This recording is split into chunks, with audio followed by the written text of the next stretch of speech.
Ética no setor público é o conjunto de valores e deveres de conduta que orienta a atuação do Estado e de seus agentes na busca do interesse coletivo. No serviço público, a ética não é apenas uma escolha pessoal do servidor.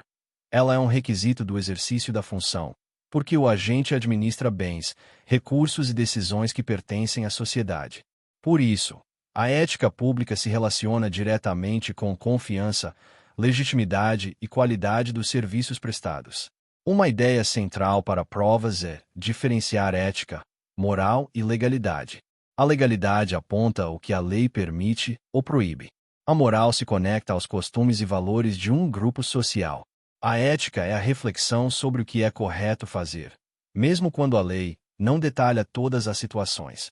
No setor público, o padrão esperado é mais rigoroso do que na vida privada, porque o servidor deve agir com imparcialidade, transparência e responsabilidade, evitando qualquer conflito entre o interesse público e interesses particulares. Condutas éticas comuns exigidas no serviço público incluem a honestidade no uso do patrimônio público, o respeito ao cidadão, a urbanidade no atendimento, o sigilo quando a lei assim determinar, a transparência quando o acesso for devido, a recusa de vantagens indevidas, o zelo com recursos materiais e o comprometimento com resultados. Ética pública também envolve postura preventiva. O servidor deve evitar situações que gerem aparência de favorecimento, mesmo que não haja benefício concreto, porque a credibilidade da administração depende tanto da correção real quanto da percepção de imparcialidade. O conflito de interesses é tema recorrente. Ele acontece quando interesses privados do agente ou de pessoas próximas podem influenciar ou parecer influenciar uma decisão administrativa. Mesmo quando não há corrupção, o conflito de interesses enfraquece a confiança e pode violar a impessoalidade. Exemplo típico é o servidor que participa de decisão que favorece parente, empresa amiga ou situação em que o agente utiliza informações internas para benefício próprio. A conduta esperada é declarar o conflito, afastar-se do processo decisório e cumprir normas internas de integridade. Outro ponto frequente em concursos é a diferença entre presente, brinde e vantagem indevida. No setor público, a regra de conduta é evitar qualquer benefício que possa comprometer a imparcialidade ou criar obrigação de retribuição. Ainda que um item pareça de baixo valor, ele pode ser indevido se estiver associado à decisão, contrato, fiscalização ou atendimento. A ética pública exige cautela e aderência às normas do órgão. A ética também se conecta com integridade e governança. Integridade é o conjunto de mecanismos para prevenir e detectar desvios, como códigos de conduta, canais de denúncia, auditorias, segregação de funções e controle de riscos. Governança é o modo como a administração direciona, monitora e avalia sua atuação para entregar políticas públicas com responsabilidade e transparência. Para provas de legislação aplicada, é importante entender que ética não se limita a ser honesto. Envolve agir conforme valores públicos, seguir regras e contribuir para uma cultura organizacional correta, onde desvios não são tolerados e onde o cidadão é tratado com respeito. Noções de direito administrativo e princípios da administração pública. Direito administrativo é o ramo do direito público que regula a organização e o funcionamento da administração pública, a atuação dos agentes, a prestação de serviços, a intervenção do Estado na propriedade e na liberdade, e as relações com os administrados. Em concurso municipal, o foco costuma ser a administração direta e indireta, os princípios administrativos, os poderes administrativos, os atos, o processo administrativo e os mecanismos de controle e responsabilização. Princípios da administração pública, com destaque para o artigo 37 da Constituição, são legalidade, impessoalidade, moralidade, publicidade e eficiência. Esses princípios orientam todo ato e decisão administrativa, servindo como critério de validade e parâmetro de controle. Legalidade, no setor público, significa atuação estritamente conforme a lei. O particular pode fazer o que a lei não proíbe. A administração só pode fazer o que a lei autoriza. Isso protege o cidadão contra a arbitrariedade e assegura a previsibilidade. Em prova, atenção, a legalidade também exige respeito a normas constitucionais, leis, regulamentos e atos normativos dentro da competência, mas sempre subordinados à lei. Impessoalidade significa que a administração deve tratar os administrados sem favoritismo e sem perseguição, com foco no interesse público. A atuação é do órgão, não da pessoa do agente. Um reflexo clássico é a proibição de promoção pessoal em publicidade institucional. Outro reflexo é a exigência de critérios objetivos, como concursos, licitações e seleções baseadas em regras. Moralidade administrativa vai além de seguir a lei. Exige conduta honesta, leal e de boa-fé, compatível com padrões éticos do serviço público. Um ato pode até parecer formalmente legal, mas se praticado com desvio de finalidade, má-fé ou intenção incompatível com o interesse público, pode ser considerado imoral e inválido.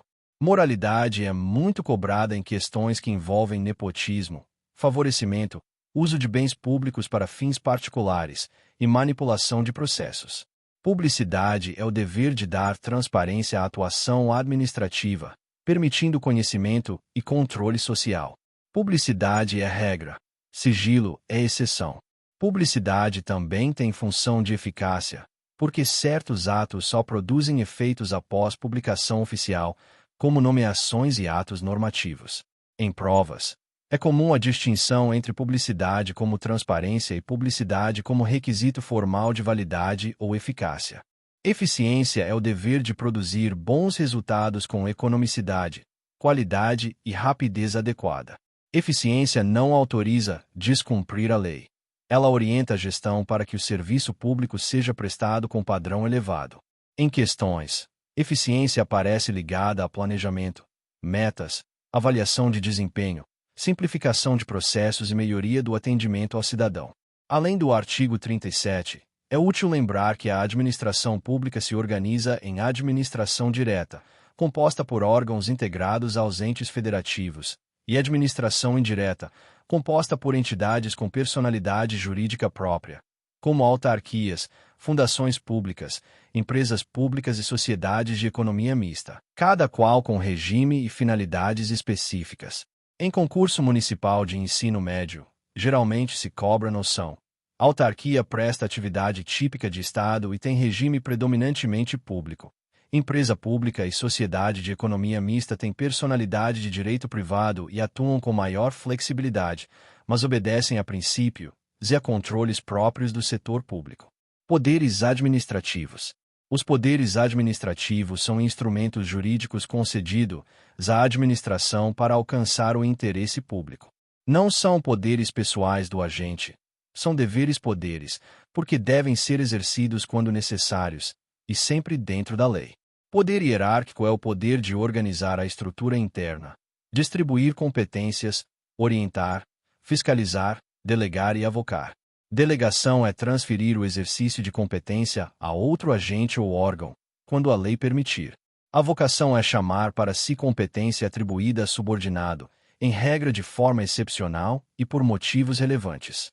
Esse poder explica a existência de chefias, ordens de serviço e rotinas internas, sempre respeitando a competência legal e os direitos dos servidores. Poder disciplinar é a faculdade-dever de apurar infrações funcionais e aplicar penalidades a servidores, em certos casos, a particulares que tenham vínculo jurídico específico com a administração, como contratados. O poder disciplinar deve observar devido processo, contraditório e ampla defesa. Em concurso, é essencial associar disciplina à necessidade de processo regular e motivação das decisões. Poder regulamentar é a capacidade de editar regulamentos para fiel execução da lei. O regulamento não pode inovar criando obrigações sem base legal. Ele detalha e viabiliza a aplicação da lei. Em prova, aparece a distinção entre regulamento executivo, que detalha a lei, e a vedação de regulamento autônomo como regra geral, salvo hipóteses constitucionais específicas. Poder de polícia é a atividade administrativa que limita ou condiciona direitos individuais, liberdade e propriedade, em benefício do interesse público, como segurança, saúde, ordem urbana e meio ambiente. Exemplo: fiscalização sanitária, postura municipal, trânsito, licenças, interdições. Para questões, Lembre que o poder de polícia pode se manifestar em atos normativos, atos concretos de consentimento como licenças, fiscalização e sanções. Ele deve observar legalidade, proporcionalidade e motivação. Atos administrativos. Ato administrativo é a manifestação unilateral da vontade da administração ou de quem a represente, que produz efeitos jurídicos sob regime de direito público, visando ao interesse público. Em provas, o foco costuma ser elementos, atributos, classificação e invalidação. Os elementos ou requisitos do ato administrativo são competência, finalidade, forma, motivo e objeto. Competência é o poder legal para praticar o ato, em regra inderrogável e definida por lei. Finalidade é sempre pública. O ato deve buscar o interesse público previsto na norma. Forma é o modo pelo qual o ato se exterioriza, geralmente escrito, e às vezes com exigências específicas. Motivo é a situação de fato e de direito que justifica o ato. Objeto é o conteúdo do ato, seu efeito jurídico imediato, como nomear, multar, autorizar, cancelar. O vício em competência, regra geral, torna o ato inválido, mas pode haver convalidação quando o vício for sanável e não houver prejuízo ao interesse público, nem a terceiros, respeitando a lei. Vício de finalidade é grave, porque revela desvio de finalidade, normalmente insanável. Vício de forma pode ser sanável se e não for forma essencial. Vício de motivo ocorre quando os fatos não existiam, eram falsos ou não justificavam o ato. Vício de objeto ocorre quando o conteúdo é ilícito, impossível ou inadequado. Os atributos do ato administrativo incluem presunção de legitimidade e veracidade, imperatividade e autoexecutoriedade, além da tipicidade. Presunção de legitimidade significa que, até prova em contrário, o ato é considerado válido. Isso desloca o ônus de impugnação para quem questiona, sem impedir controle. Imperatividade é a capacidade de impor obrigações ao particular, independentemente de concordância, como uma multa. Autoexecutoriedade é a possibilidade de a administração executar diretamente o ato, sem ordem judicial prévia, quando a lei autorizar ou quando houver urgência, como interdição de estabelecimento em risco iminente. Tipicidade significa que o ato deve corresponder a um tipo previsto em lei, não sendo livremente inventado pela administração. Quanto à invalidação, a administração pode anular atos ilegais, de ofício ou por provocação, e pode revogar atos válidos por razões de conveniência e oportunidade, respeitando direitos adquiridos e observando motivação. Anulação é controle de legalidade. Revogação é controle de mérito administrativo. Importante para a prova, o Poder Judiciário controla a legalidade dos atos, não substitui a administração no mérito, salvo quando o mérito encobrir ilegalidade, desvio de finalidade ou violação a princípios. Processo administrativo. Processo administrativo é o conjunto organizado de atos e procedimentos que conduzem a uma decisão administrativa. Ele existe para garantir racionalidade, transparência e proteção de direitos, permitindo que a administração decida com base em fatos, documentos, fundamentos e, quando necessário, defesa do interessado. Para concursos, os princípios do processo administrativo incluem devido processo legal, contraditório, ampla defesa, motivação, razoabilidade, proporcionalidade, segurança jurídica e eficiência. Contraditório é a possibilidade de um interessado conhecer os atos do processo e se manifestar. Ampla defesa é a possibilidade de usar meios e recursos adequados para a defesa, dentro das regras. Motivação é a explicação dos fundamentos de fato e de direito que levaram à decisão. Decisão sem motivação é frágil, dificulta controle e pode ser inválida. Processo administrativo aparece em sindicâncias e processos disciplinares, em decisões sobre licenças e alvarás, em recursos administrativos, em apurações de irregularidades e também em processo de contratação e gestão de contratos. A formalidade existe para proteger direitos e evitar arbitrariedades, mas deve ser equilibrada com eficiência, evitando burocracia inútil. Controle e responsabilização. Controle da administração é o conjunto de mecanismos que fiscaliza, orienta e corrige a atuação administrativa. Pode ser controle interno, realizado por unidades do próprio Poder Executivo ou do próprio órgão, como corregedorias, ouvidorias, controladorias e auditorias. Pode ser controle externo, exercido pelo Poder Legislativo com auxílio dos tribunais de contas e também pela sociedade por meio de instrumentos de transparência e participação. Pode ser controle judicial, quando o judiciário analisa a legalidade dos atos e protege direitos. A responsabilização do agente público pode ocorrer nas esferas administrativa, civil e penal, em regra independentes. Responsabilidade administrativa decorre de infração funcional e resulta em sanções como advertência, suspensão e outras previstas no regime jurídico. Responsabilidade civil envolve indenização por dano, podendo o Estado responder objetivamente perante o cidadão, e depois, buscar ressarcimento do agente se houver dolo ou culpa, conforme a Constituição. Responsabilidade penal ocorre quando a conduta é crime, como peculato, corrupção, concussão, prevaricação. Além dessas, existe responsabilização por improbidade administrativa, com regime próprio. Improbidade administrativa conforme a Lei nº 14.230/2021.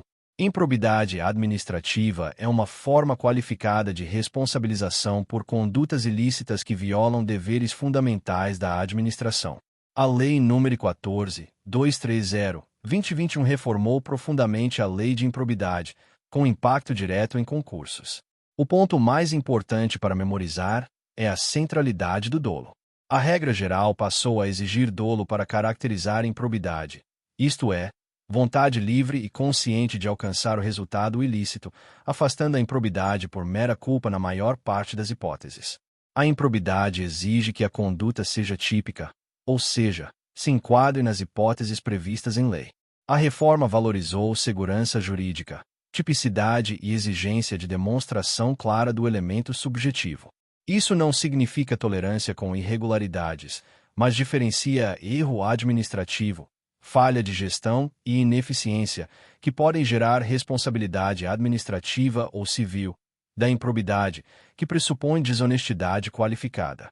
A lei organiza os atos de improbidade em grandes grupos: atos que importam enriquecimento ilícito, atos que causam prejuízo ao erário, e atos que atentam contra os princípios da administração pública. Em enriquecimento ilícito, o agente obtém vantagem patrimonial indevida em razão do cargo, como receber propina, incorporar bens ou auferir benefício econômico em troca de ato de ofício. No prejuízo ao erário, há dano ao patrimônio público por ação dolosa, como desvio de recursos, pagamento indevido, fraude em medições ou facilitação dolosa para terceiros. Nos atos contra princípios, a violação grave de deveres de honestidade, imparcialidade, legalidade e lealdade institucional, com enfoque em condutas dolosas que afrontam diretamente o núcleo de princípios. A reforma também reforçou parâmetros para a aplicação de sanções, exigindo proporcionalidade e individualização. As sanções possíveis incluem perda de bens ou valores acrescidos ilicitamente, ressarcimento do dano, perda da função pública, suspensão de direitos políticos, multa civil e proibição de contratar com o poder público ou receber benefícios. Em prova, é comum aparecer a ideia de que sanções não são automáticas, dependem de decisão judicial e devem considerar gravidade, extensão do dano, vantagem obtida, circunstâncias e participação do agente. Outro tema relevante é a prescrição e a busca por maior segurança jurídica, com regras mais detalhadas. Para concursos, o essencial é entender que o Estado deve agir com celeridade e que a lei fortaleceu exigências procedimentais e probatórias. Também é importante associar improbidade à atuação do Ministério Público e do ente lesado, com ação judicial específica, respeitando o contraditório. Um cuidado importante no estudo é não confundir improbidade com crime. Improbidade é ilícito civil administrativo, julgado no judiciário com sanções próprias, enquanto crime é infração penal com pena como reclusão e multa penal. A mesma conduta pode gerar consequências em várias esferas, mas cada uma tem requisitos e finalidades diferentes. Lei de Acesso à Informação, Lei nº 12.527/2011, com foco nos capítulos 3º, 4º e 5. A Lei de Acesso à Informação, conhecida como LAI, concretiza o direito constitucional de qualquer pessoa a obter informações dos órgãos públicos. O princípio básico é que a publicidade é a regra e o sigilo é a exceção, sempre justificado. No procedimento de acesso à informação, o cidadão pode apresentar pedido a órgão ou entidade pública, por qualquer meio legítimo, e o pedido não precisa de justificativa. O órgão deve registrar a solicitação e responder no prazo legal. A resposta pode fornecer a informação imediatamente, indicar local e forma de consulta, ou explicar razões de negativa, orientando sobre recurso administrativo quando cabível. A administração deve facilitar o acesso, utilizando linguagem clara, meios eletrônicos e atendimento adequado. O fornecimento deve priorizar a integralidade e a autenticidade, resguardando dados pessoais e informações sigilosas. Quando uma informação contiver parte sigilosa e parte acessível, aplica-se a técnica do acesso parcial, com ocultação do trecho protegido e entrega do restante, sempre que possível. Para provas, esse é um ponto importante. A existência de trecho sigiloso não impede, por si só, o fornecimento do que for público. No capítulo das restrições de acesso, a LAI prevê classificação de informações em graus de sigilo quando imprescindíveis à segurança da sociedade e do Estado. A classificação deve ser formal, motivada e por autoridade competente, e o sigilo tem prazo, com possibilidade de reavaliação. A lei também protege informações pessoais relacionadas à intimidade, vida privada, honra e imagem, impondo regras para acesso e tratamento, com respeito ao interesse público e à proteção de direitos fundamentais. Em geral, dados pessoais não são livremente divulgáveis apenas por estarem em posse do Estado. É necessário avaliar base legal e finalidade, dialogando com a LGPD. No capítulo das responsabilidades, a LAI prevê que agentes públicos podem ser responsabilizados por condutas como recusar-se a fornecer informação sem fundamento legal, retardar deliberadamente o atendimento, fornecer informação incorreta ou incompleta de forma intencional, impor sigilo para ocultar irregularidade ou destruir informações indevidamente. A responsabilização pode ser administrativa, civil e penal, conforme o caso. Para concursos, memorize a lógica. Negar acesso sem base legal é falha grave. Criar sigilo para esconder ilegalidade é ainda mais grave, e a lei busca garantir cultura de transparência com sanção a condutas obstrutivas. Constituição Federal de 1988, capítulo 7º, da Administração Pública, seções I e II. O capítulo 7º da Constituição, especialmente os artigos 37 a 41, é base de toda a legislação aplicada ao setor público. A seção I traz disposições gerais e a seção II trata dos servidores públicos. O artigo 37 apresenta os princípios da administração pública e várias regras. Necessidade de concurso público para investidura em cargo ou emprego público, ressalvadas nomeações para cargos em comissão e contratações temporárias por excepcional interesse público, conforme lei. Também disciplina a acumulação de cargos, permitindo apenas hipóteses específicas, como 2 cargos de professor, um de professor com outro técnico ou científico, e 2 cargos privativos de profissionais de saúde, sempre com compatibilidade de horários. Também impõe teto remuneratório e regras de remuneração e subsídio. Ainda na lógica do artigo 37, a exigência de licitação para contratações, ressalvados casos previstos em lei. A Constituição também prevê responsabilidade objetiva do Estado por danos causados por seus agentes a terceiros, assegurado o direito de regresso contra o agente nos casos de dolo ou culpa. Para provas, isso é fundamental. O cidadão não precisa provar culpa do Estado para ser indenizado.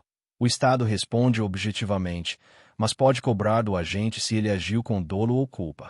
Outro tema constitucional recorrente é a distinção entre cargo, emprego e função pública. Cargo é unidade de atribuições com denominação e remuneração fixadas em lei, típica do regime estatutário. Emprego é vínculo contratual sob regime seletista, comum em empresas estatais e algumas situações específicas. Função pode ser exercida por servidor ocupante de cargo ou emprego, e também por quem exerce função de confiança, geralmente restrita a servidores efetivos, e cargos em comissão, destinados à direção, chefia e assessoramento, de livre nomeação e exoneração, nos limites da lei.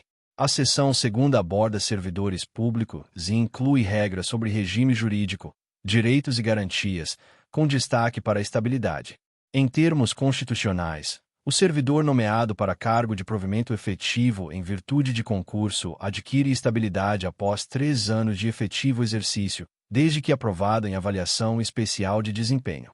Perda do cargo de servidor estável pode ocorrer em hipóteses como sentença judicial transitada em julgado, processo administrativo disciplinar com ampla defesa e avaliação periódica de desempenho, conforme lei complementar, além de outras hipóteses constitucionais relacionadas a excesso de despesas e reorganização, respeitados requisitos e garantias. É importante também lembrar que a Constituição proíbe vinculação ou equiparação de remuneração e estabelece regras para revisão geral anual, sempre na mesma data e sem distinção de índices, observada a iniciativa privativa e a lei específica. Para concursos municipais, a leitura dos artigos 37 a 41 é indispensável, porque muitos temas locais reproduzem esses comandos, e as bancas cobram o texto constitucional com aplicações práticas. Lei Geral de Proteção de Dados Pessoais, Lei nº 13.709/2018, capítulos I, 2ª e 4ª. A LGPD estabelece regras para tratamento de dados pessoais, buscando proteger direitos fundamentais de liberdade e privacidade e o livre desenvolvimento da personalidade. Em concursos, a LGPD costuma ser cobrada com foco em conceitos, fundamentos, bases legais, princípios do tratamento, direitos do titular e peculiaridades do setor público. No capítulo de disposições preliminares, a lei define dado pessoal como informação relacionada à pessoa natural identificada ou identificável. Dado pessoal sensível é aquele sobre origem racial ou étnica, convicção religiosa, opinião política, filiação sindical, dado referente à saúde ou à vida sexual, dado genético ou biométrico, quando vinculado a uma pessoa natural. A lei define ainda controlador, que decide sobre o tratamento, e operador, que realiza o tratamento em nome do controlador. Tratamento é qualquer operação com dados, como coleta, produção, recepção, classificação, uso, acesso, reprodução, transmissão, distribuição, armazenamento, eliminação. No capítulo sobre tratamento de dados, a LGPD determina princípios como finalidade, adequação, necessidade, livre acesso, qualidade dos dados, transparência, segurança, prevenção, não discriminação e responsabilização.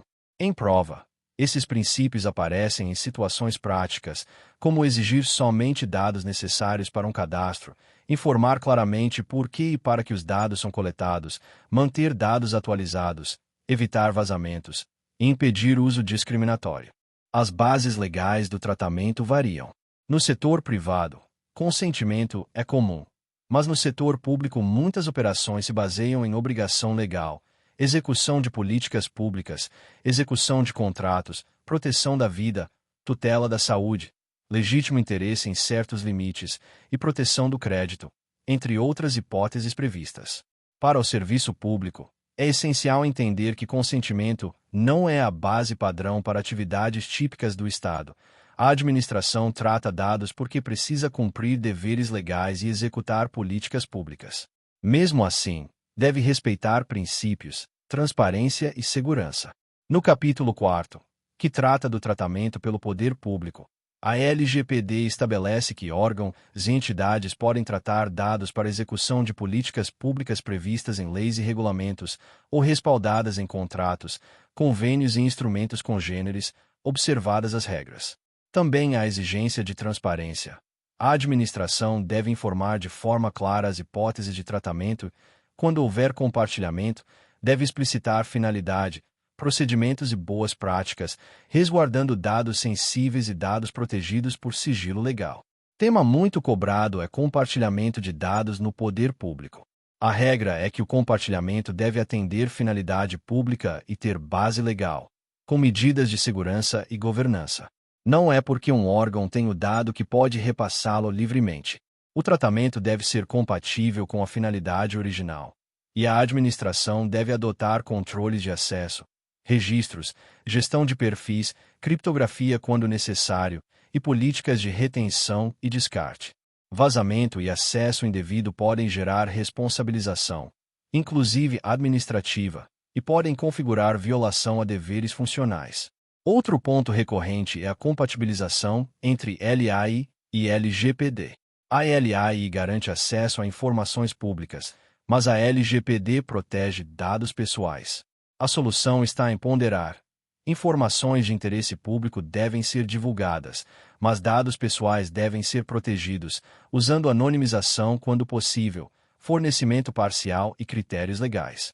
Em concursos, a resposta correta geralmente segue a lógica de que transparência é regra, mas não se confunde com exposição indiscriminada de dados pessoais. Lei Orgânica do Município de Valparaíso de Goiás, texto consolidado com emendas até 11 de junho de 2025.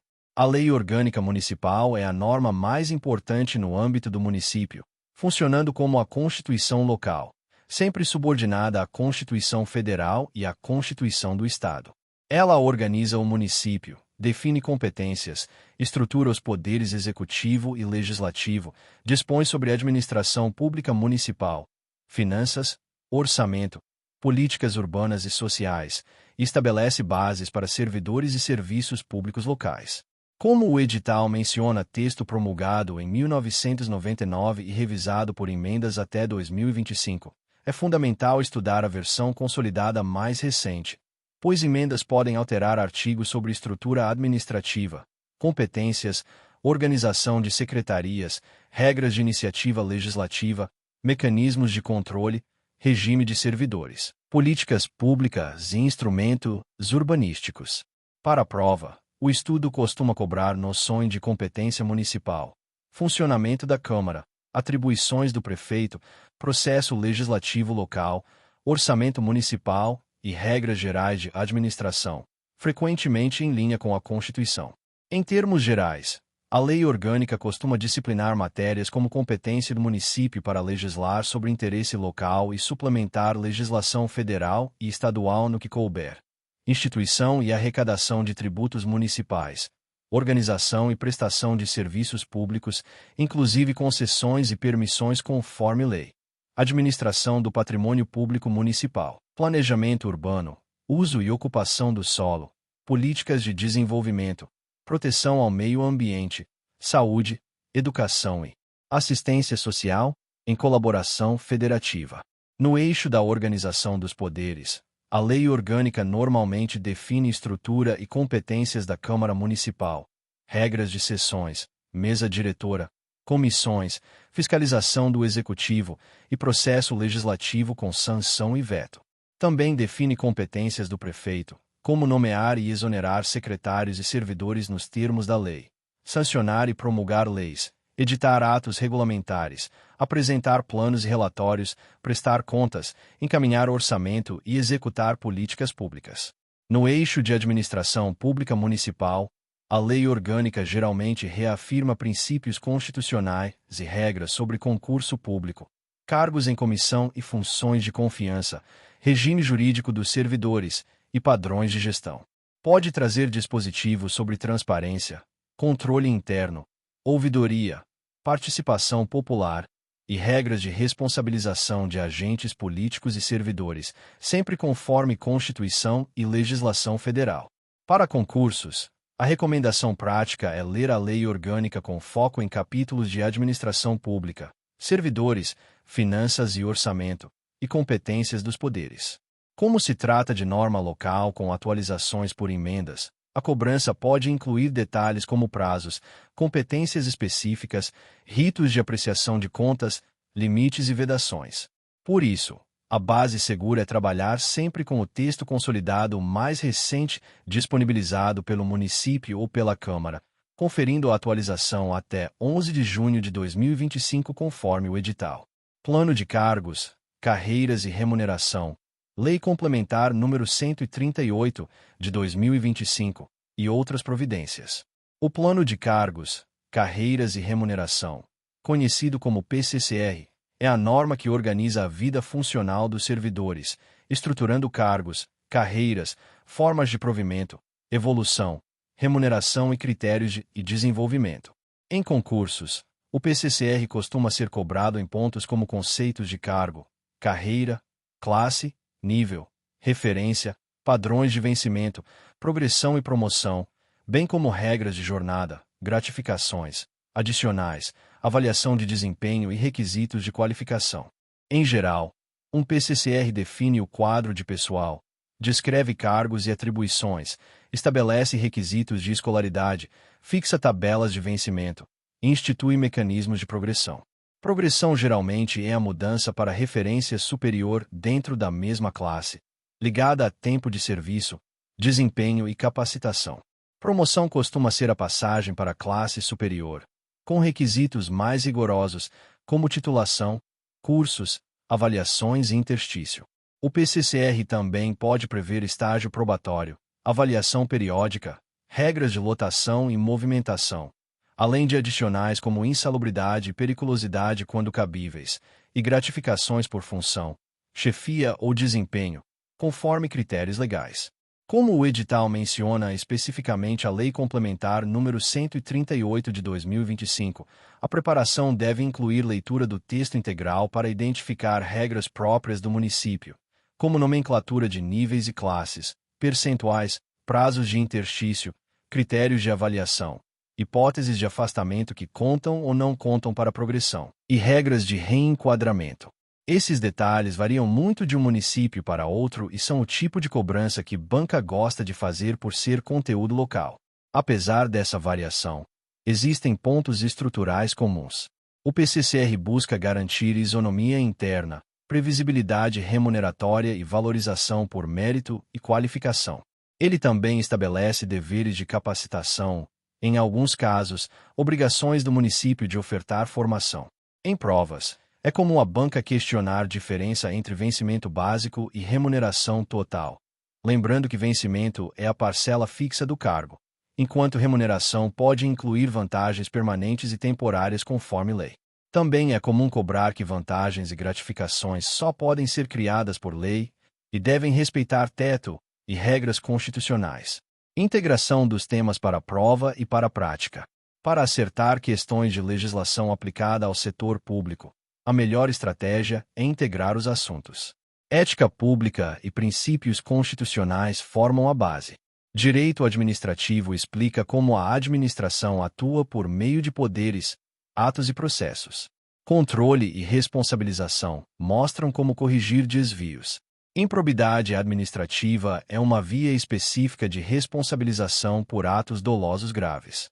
LAI e LGPD regulam transparência e proteção de informações, duas faces do mesmo dever de governança. Informar o que deve ser público e proteger o que deve ser resguardado. A Constituição estabelece o fundamento e os limites. A Lei Orgânica e o PCCR traduzem essas regras para a realidade municipal, definindo competências locais e a vida funcional do servidor. Em uma situação prática, por exemplo, o servidor municipal que atende um pedido de informação precisa aplicar LAI para garantir acesso, mas deve observar LGPD para proteger dados pessoais e deve agir com ética e impessoalidade para não favorecer ninguém. Se ele negar acesso sem justificativa, pode incorrer em responsabilidade. Se manipular informação para esconder irregularidade, pode responder disciplinarmente e até por improbidade, dependendo do caso e do dolo. Se ele atuar fora de sua competência ou sem motivação, pode invalidar atos administrativos e gerar prejuízos. Se ele usar o cargo para obter vantagem, entra no campo de enriquecimento ilícito e corrupção, com consequências graves. Também é essencial lembrar que o serviço público funciona por regras. O servidor deve conhecer o que pode e o que não pode fazer, quais decisões exigem processo formal, quais precisam de publicação, quais exigem motivação e quais estão sujeitas a controle. Essa é a essência de legislação aplicada: compreender a lógica do Estado, seus princípios, seus instrumentos e seus limites. Encerramento com foco no edital de Valparaíso de Goiás. Para o concurso da Prefeitura de Valparaíso de Goiás, Concentre seu estudo nos princípios do artigo 37 e nas regras dos artigos 38 a 41, porque eles aparecem em muitas questões, inclusive quando a banca muda o enunciado e cobra a aplicação prática. Em direito administrativo, domine poderes administrativos, atributos e elementos do ato administrativo, e diferença entre anulação e revogação, porque são temas clássicos. Em improbidade, memorize a exigência de dolo como regra central após a Lei nº 14.230/2021 e associe as categorias de atos às sanções possíveis, sem confundir com esfera penal. Em LAI, saiba o procedimento de acesso, a lógica do sigilo como exceção e as responsabilidades por negativa indevida. Em LGPD, foque em conceitos de dado pessoal e sensível, princípios do tratamento e particularidades do poder público, principalmente transparência e limites do compartilhamento. Por fim, para a Lei Orgânica e para a Lei Complementar nº 138 de 2025, estude pelo texto consolidado e atualizado até a data indicada no edital, porque as emendas e as regras do PCCR são conteúdos locais e detalhistas. A diferença entre ser aprovado e não ser aprovado muitas vezes está nesses detalhes específicos do município. Se você dominar a estrutura geral, ao mesmo tempo, fixar os dispositivos locais mais cobrados, você terá um desempenho competitivo e alinhado com o que a banca costuma exigir.